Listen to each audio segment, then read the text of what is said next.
The Trump administration's term has entered a countdown. However, when it comes to suppressing China, the Trump administration has even worsened. In the last 10 days of his term, the suppression of China, it is more intensive and stronger than ever. January 6, 2020. Trump signed an executive order. U.S. companies and individuals are prohibited from contacting Alipay. 8 Chinese applications, including WeChat Pay, have been traded.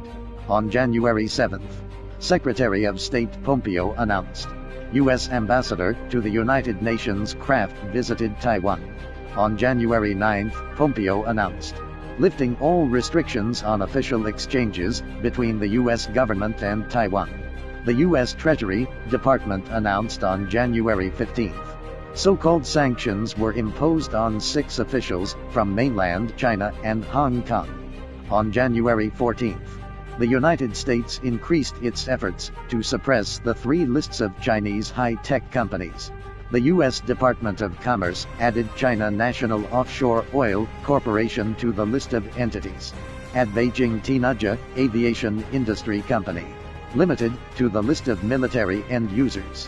The more important thing is, the management of the list of military end users has expanded the scope, already almost the scope of the entity list. On January 14, the U.S. Department of Defense included 9 Chinese companies in the list of military-related companies. Among them, Xiaomi mobile phones were also included in the so-called list as a military-related enterprise.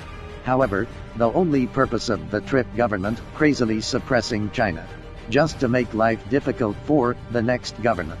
Increase the difficulty of diplomacy with China for the next government. This matter proved once again the so-called democratic politics and bipartisan politics in the United States, just to tear apart each other and tear the society apart. The 2 parties are dedicated to setting up barriers for each other. It does not consider society or people's livelihood. In this way, the decline of the United States is a certainty.